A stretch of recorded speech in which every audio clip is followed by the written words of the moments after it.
Do you know which creature kills the most humans? It's not the lion, king of beasts, nor the most poisonous of snakes. Humans themselves.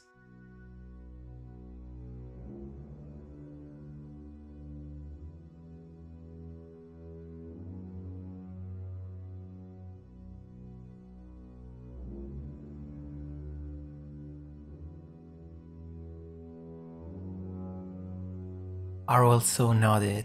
The creature that kills the most humans is the mosquito.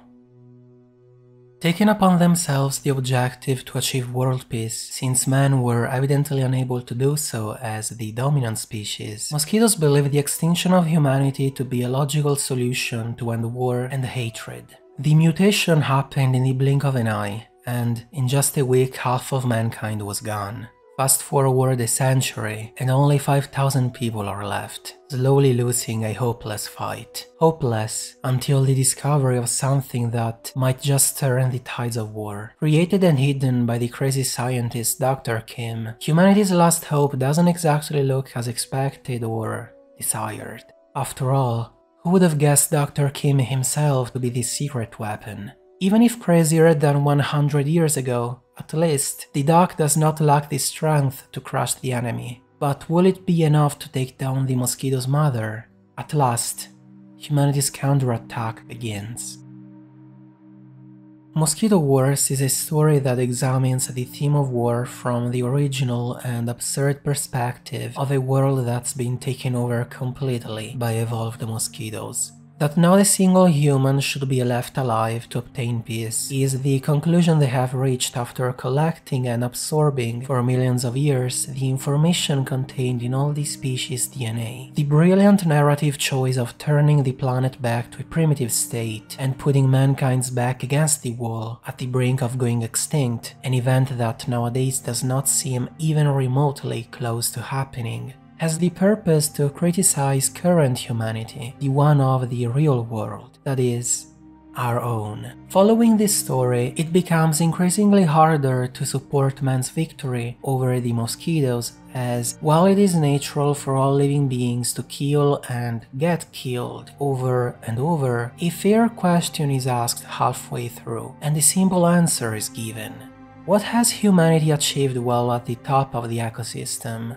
All that men have kept doing has been waging war at themselves, discriminating between nations, even individual from individual at times. Whereas what mosquitoes fight for is their species altogether, having become more human than man and truly wishing for world peace. Embracing absurdism is a way for the manhwa to enhance the portrayal of the twisted reality that nowadays humanity has so comfortably gotten used to, and so the initial tone unexpectedly changes. From a very serious and dramatic action story, Mosquito Wars turns into a romantic comedy. In addition, the atmosphere gets heavily surreal with the introduction of the crazy scientist who walks around naked to show his manliness and calls cowards those who do not follow his example, who randomly speaks English or has long conversations with his biceps, who's deeper than he looks.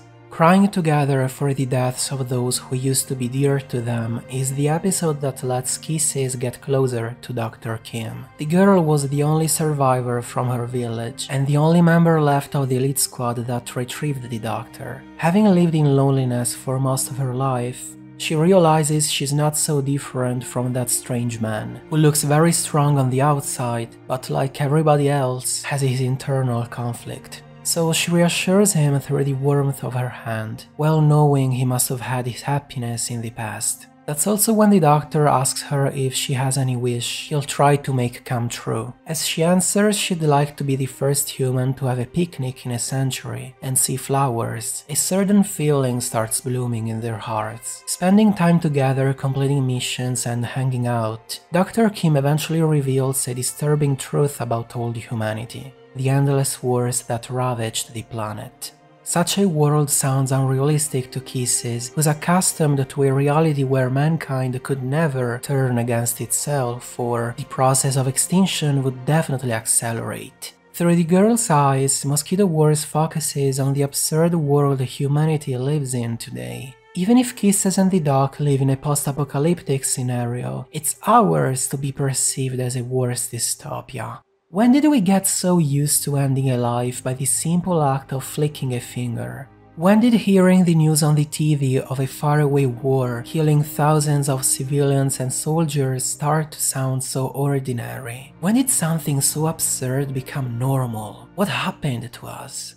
But are we really to blame though? Using another life to one's benefit is needed for survival. It's only Darwin's law. Violence is natural in a world that is trying to kill you. When Kisses is eaten by an unrecorded kind of mosquito that ends up merging with her, her eyes are further opened as she witnesses inside the beast's stomach all of humanity's horrors written in blood.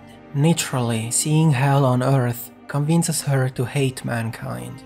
By constantly breaking the fourth wall and referencing many other works or showing surreal scenes, the author imitates narratively the loss of reason by man during his history, especially when, heavily influenced by Evangelion, more and more events in the second half of the story find less and less logical explanations.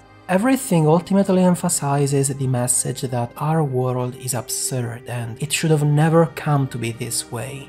It's as if there has been no progress and humanity has returned to the state of nature, killing before getting killed, quelling violence with even greater violence. But what other world can be born from rage and hatred? We are like children without their parents, lost in a cold and empty space of death, where life is endlessly withering and endlessly blooming. Perhaps we've forgotten something, that one emotion we exist for. The same emotion that would have you say something like, I wish every day was like today. And I think it's called love. We are constantly given chances to love and forgive, to escape this spiral of hatred. We live in the midst of such chances, and yet we fail to take them, each time. So the flames of anger and fear are set ablaze once more, but even once more is too much. To be human should mean to love, and not to hate. So when the mother eventually awakens from her cocoon, there is peace. Humanity has lost, and, similarly to another anime's ending, every man's soul has been unified in the mother's body.